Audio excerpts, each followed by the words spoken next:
An eye for an eye, a tooth for a tooth.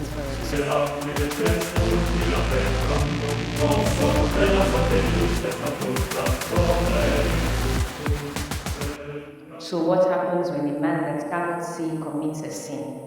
What do we do when a toothless infant has the blood of offense running through his veins? In that world of blood and sacrifices, the young man is told to observe every rite as written, like his ancestors had no rights to purity. The young woman suddenly becomes unclean for the sake of nature taking its course in her body.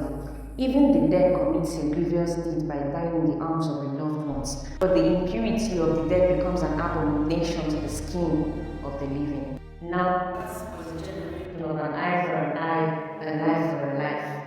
Daily they burnt offerings. The fire upon the altar must never go out, they were told. For every unit of offense there was a sin offering. Oh, God's eyes cannot behold iniquity, they were told.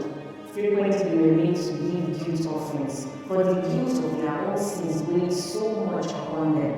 This offering, that offering, until it became a human offering.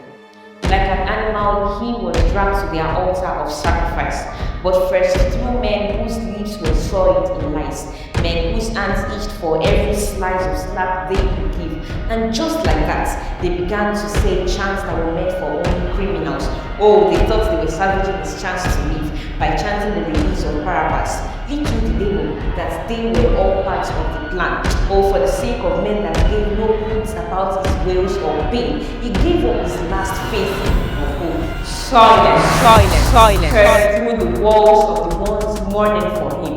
A complete reverse of the loud laughters of wickedness coming from the camp of the enemies.